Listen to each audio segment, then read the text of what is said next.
Hello students, I welcome you all in the class of chemistry. In the previous video, we have seen the discovery of electrons or cathode rays by J.J. Thomson. And after the discovery of electron, it was assumed that there must be something positive charge present in an atom. Why? Because atom is electrically neutral. तो अगर negative charge है तो वहाँ पे positive charge भी present होना चाहिए, तभी एक एटम इलेक्ट्रिकली न्यूट्रल हो पाएगा. And later on, it has been found through a series of experiments that all the atoms contains positively charged particles called protons.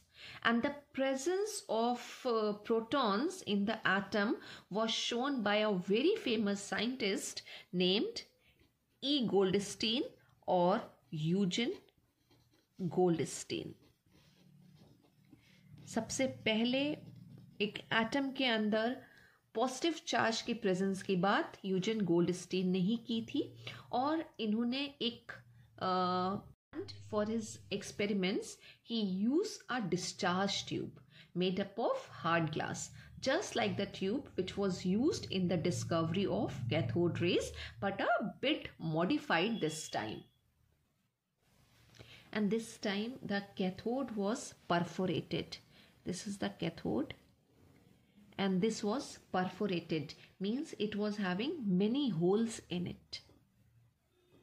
इस तरह से कुछ holes थे इसके अंदर, तो he used perforated cathode for this. Perforated cathode.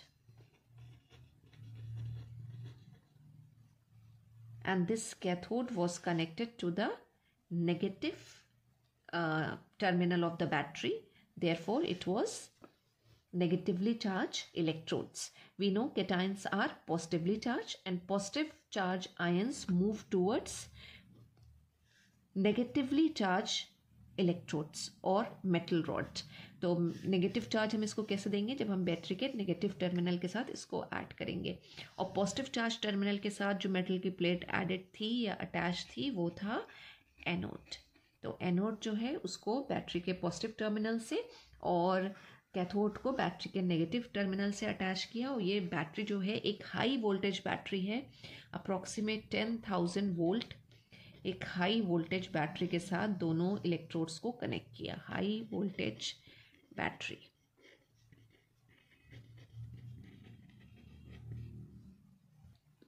तो पूरा सेटअप ऑलमोस्ट वैसे ही था जैसे जे थॉमसन ने यूज किया था. एक ग्लास की ट्यूब ली, हार्ड ग्लास ट्यूब,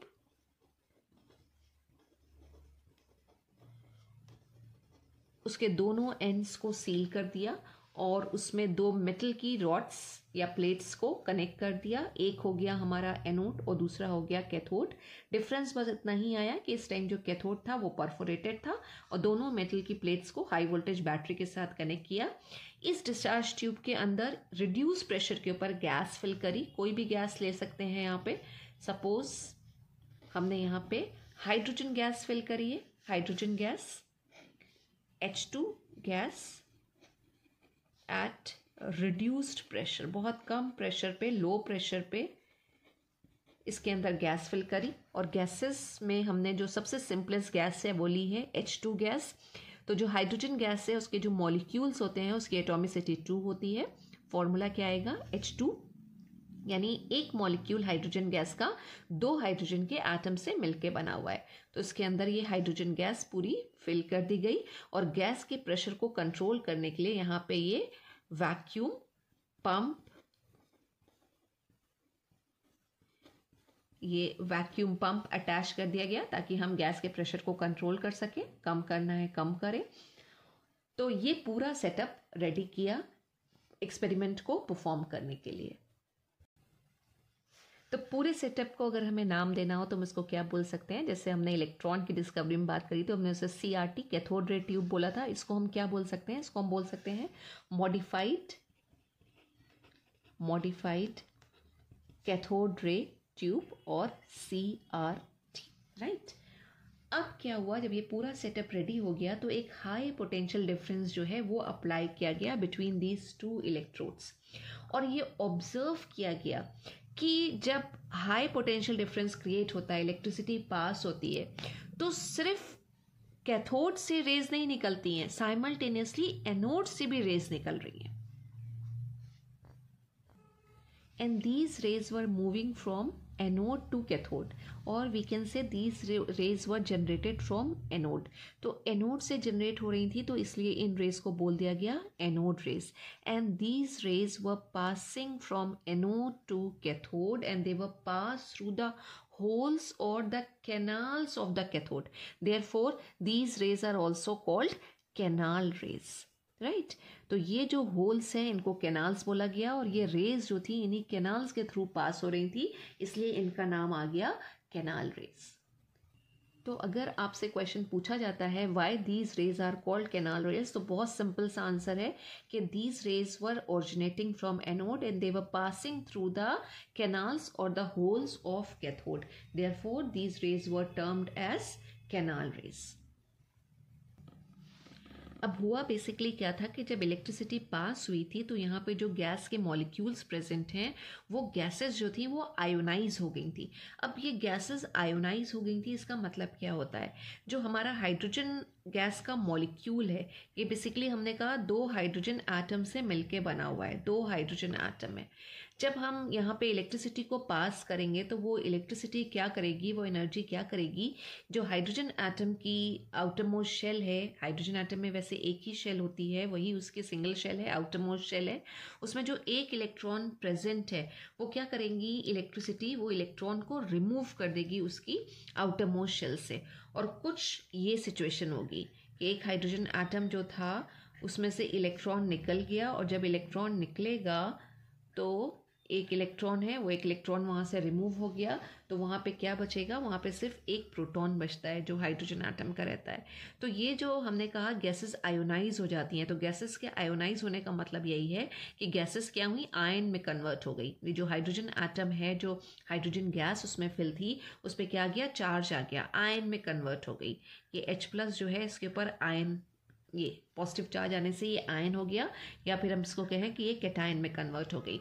तो गैसेस जो है वो आयोनाइज हो जाती हैं. अब ये जो पॉजिटिव चार्ज आयंस हैं, जो कैटायंस हैं, ये मूव करते हैं फ्रॉम एनोड टू कैथोड. अब एनोड टू कैथोड क्यों मूव करेंगे, क्योंकि कैथोड जो है वो नेगेटिवली चार्ज है और जो ये गैसेस के मॉलिक्यूल हैं ये पॉजिटिवली चार्ज हैं, और ऑपोजिट अट्रैक्ट करता है, यानी जो पॉजिटिव है वो हमेशा नेगेटिव की तरफ मूव करेगा. तो जो रेज थी हमने कहा कहाँ से कहाँ जा रही हैं, एनोड से कैथोड की तरफ. तो बेसिकली ये पॉजिटिवली चार्ज आयंस थे जो मूव कर रहे थे एनोड से कैथोड की तरफ. Later on, the properties of these rays were told and explained by Thomson. अब ये रेज तो इनविजिबल होती हैं, कैसे पता चलेगा कि ये रेज निकल रही हैं, हमने कहा एनोड से कैथोड की तरफ रेज जा रही हैं, तो रेज तो इनविजिबल हैं, कैसे पता चलेगा, उनकी प्रेजेंस हम कैसे शो कराएं. जब कोई चीज़ इनविजिबल है तो हम प्रेजेंस को कैसे शो कराते हैं. तो क्या किया गया, इन रेज को इन रेज की प्रेजेंस को चेक करने के लिए जो ये कैथोड था इसके पीछे की जो सरफेस थी इसके ऊपर जिंक सल्फाइड अप्लाई किया गया, जिंक सल्फाइड की कोटिंग करी गई. ZnS is the formula for zinc sulphide. तो जिंक सल्फाइड की कोटिंग आई, एक लेयर अप्लाई कर दी गई, कोटिंग कर दी गई, और जब ये रेज जो है इस जिंक सल्फाइड की कोटिंग के ऊपर स्ट्राइक कर रही थी, इन होल्स के थ्रू पास हो रही थी, और जिंक सल्फाइड स्क्रीन के ऊपर या कोटिंग के ऊपर जब वो स्ट्राइक हो रही थी तो they were producing a kind of glow और फ्लोरेसेंस प्रोड्यूस कर रही थी. And this glow and fluorescence was confirming the presence of these rays. And these rays are positively charge. कहा गया कि ये रेज जो है वो पॉजिटिवली चार्ज है. अब एनोड से निकल रही हैं और एनोड जो है वो पॉजिटिवली चार्ज है, तो पॉजिटिव चार्ज तो होंगी ही होंगी, लेकिन कंफर्म करने के लिए कि ये रेज पॉजिटिव चार्ज हैं, यहाँ पे एक इलेक्ट्रिक फील्ड अप्लाई किया गया, इलेक्ट्रिक प्लेट्स लगाई गई. और जब इलेक्ट्रिक प्लेट्स लगाई गई, सपोज यहाँ पे ये परफोरेटेड कैथोड है, इसके ऊपर एक इलेक्ट्रिक प्लेट लगा दी जाए, तो ये जो रेज थी ये नेगेटिव प्लेट की तरफ डिफ्लेक्शन शो करेंगी. अगेन वही वाला रूल आता है, ऑपोजिट अट्रैक्ट्स. तो अगर ये पॉजिटिव चार्ज रेज हैं जो निकल रही हैं एनोड की तरफ, तो ये क्या करेंगी, अगर हमने यहाँ पे इलेक्ट्रिक प्लेट्स लगाई हुई हैं तो ये नेगेटिव जो प्लेट होगी उसकी तरफ डिफ्लेक्शन शो करेंगी, यानी उसकी तरफ ये टर्न हो जाएंगी। और इस तरह से जब ये डिफ्लेक्शन शो करती हैं नेगेटिव प्लेट की तरफ या नेगेटिव इलेक्ट्रिक फील्ड की तरफ, तो ये चीज़ कंफर्म होती है कि ये रेज जो है वो पॉजिटिवली चार्ज है। तो जब हमसे एनोड रेस की या कैनाल रेस की प्रॉपर्टीज़ पूछी जाती हैं, तो हम उसमें पहली प्रॉपर्टी ये बता सकते हैं कि ये रेज जो हैं ये हमेशा एक स्ट्रेट लाइन में ही ट्रैवल करेंगी। अब ये चीज़ कैसे प्रूफ होती है कि ये स्ट्रेट लाइन पर ट्रैवल करेंगी, तो इसके लिए भी क्या किया गया, परफोरेटेड कैथोड के पीछे एक व्हील रखा गया और उसका शैडो का फॉर्मेशन हो रहा था। अब अगर शैडो का फॉर्मेशन हो रहा है, इट मीन्स ये जो रेज हैं, एनोड रेज हैं, ये क्या कर रही हैं, स्ट्रेट लाइन में ट्रैवल कर रही हैं। अब दूसरी प्रॉपर्टी पे आए तो हम बात करते हैं कि एनोड रेज जो है वो पॉजिटिवली चार्ज है। अब ये पॉजिटिवली चार्ज है, हम इस चीज़ को कैसे कंफर्म करें, तो हम इलेक्ट्रिक फील्ड अप्लाई करेंगे और इलेक्ट्रिक फील्ड अप्लाई करने पर अगर ये नेगेटिव प्लेट की तरफ डिफ्लेक्शन शो कर रही हैं, तो अगेन इसकी एक प्रॉपर्टी हमारे पास आती है कि जो एनोड रेज हैं they are positively charged.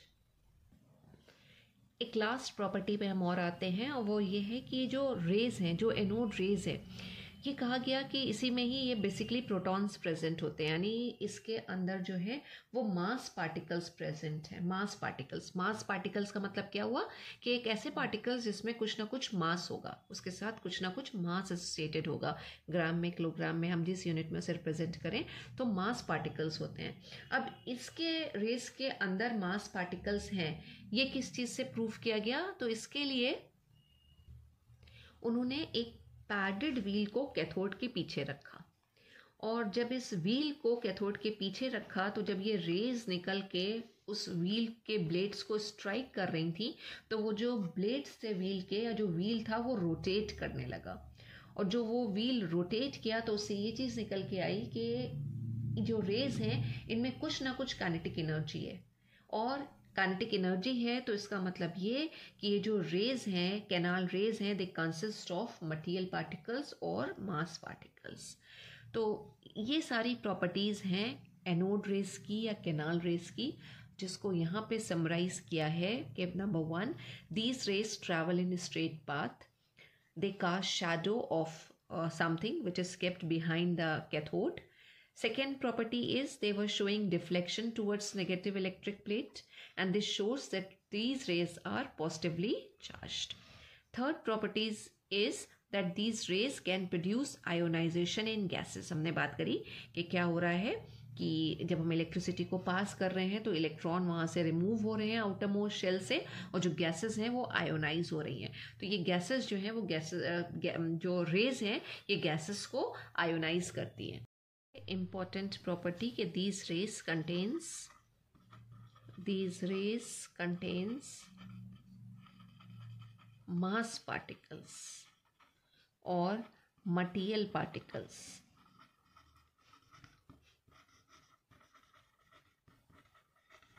and later on these material particles were named as proton by Rutherford. इन्हीं मटेरियल पार्टिकल्स को प्रोटॉन बोला और इसके बारे में जो बात करी थी वो रदरफोर्ड ने करी थी इन 1911 इन इस फेमस एक्सपेरिमेंट जिसको हम अल्फा पार्टिकल स्कैटरिंग एक्सपेरिमेंट के नाम से जानते हैं और जो हम इसी चैप्टर में आगे जाके पढ़ेंगे। तो ये जो एनोड रेज थी इसी के अंदर ये हमारे प्रोटॉन्स बेसिकली प्रेजेंट थे, ठीक है। और जो प्रोटॉन्स हैं ये मास पार्टिकल या मटेरियल पार्टिकल्स भी कहलाते हैं क्योंकि कुछ ना कुछ मास इसके साथ एसोसिएटेड होता है, कुछ ना कुछ नहीं बल्कि एक फिक्स मास जो है वो प्रोटॉन के साथ एसोसिएटेड रहता है। और जो मास होता है प्रोटॉन का, मास ऑफ 1 प्रोटॉन, अगर हम उसको किलोग्राम में लिखें तो mass of 1 proton is equal to है 1.67 इंटू 10⁻⁻27 किलोग्राम। और जब हम चार्ज की बात करते हैं, चार्ज ऑफ प्रोटॉन, कि चार्ज कितना है प्रोटॉन के ऊपर, तो प्रोटॉन पे जितना इलेक्ट्रॉन का चार्ज है उस उतना ही चार्ज, इक्वल एंड अपोजिट बोलते हैं। इक्वल एंड अपोजिट का मतलब है कि जितना चार्ज इलेक्ट्रॉन के ऊपर है उतना ही प्रोटॉन के ऊपर भी होगा, लेकिन अपोजिट साइन होगा। जो इलेक्ट्रॉन पे चार्ज है वो नेगेटिव में होता है और जो प्रोटॉन का चार्ज है वो पॉजिटिव में आएगा, पॉजिटिव में चार्ज है। और कितना चार्ज होता है वो है 1.6 इंटू 10⁻⁻19 कूलम, जो चार्ज की यूनिट है वो है कूलम, तो इतना चार्ज रहता है। और जब इलेक्ट्रॉन के चार्ज की हम बात करेंगे तो इतना ही चार्ज आएगा, लेकिन वो माइनस में होगा, यानी इलेक्ट्रॉन पे जो चार्ज होता है वो -1.6 × 10⁻19 कूलम होता है। और जो इलेक्ट्रॉन का मास होता है वो ऑलमोस्ट नेग्लिजिबल होता है। मतलब जब हम एक एटम के मास की बात करते हैं तो उसमें इलेक्ट्रॉन का जो मास है वो कोई भी कॉन्ट्रीब्यूशन नहीं कर रहा है, यानी एटम के मास में इलेक्ट्रॉन का कोई भी कॉन्ट्रीब्यूशन नहीं है। जो भी मास आता है वो बिकॉज ऑफ प्रोटॉन, और आगे जाके जो हम न्यूट्रॉन्स की बात करेंगे न्यूट्रॉन्स की वजह से आता है। So the formation of cathode rays tells that atom contain negatively charged particles or electron, and the formation of anode rays tells that atom contains positively charged particles or proton in them. How a proton can be defined? A proton can be defined as a subatomic particle which has a mass nearly 1.67 into 10⁻27 kilogram or 1.67 into 10⁻24 gram, and a charge which is equal to 1.6 into 10⁻19 coulomb. तो जो Dalton theory के साथ बात शुरू हुई थी कि atom जो है वो इनडिविजिबल होता है, means atom can not be divided further, वो इलेक्ट्रॉन और प्रोटॉन की डिस्कवरी के साथ ये चीज़ निकल के आई कि नहीं, atom can be divided further, और atom is made up of fundamental particles और सब एटॉमिक पार्टिकल्स, इलेक्ट्रॉन, प्रोटॉन, और आगे जाके अभी हम न्यूट्रॉन की बात करेंगे। तो 3 फंडामेंटल पार्टिकल प्रेजेंट होते हैं एटम के अंदर, electron, proton and neutron. Thank you so much, students.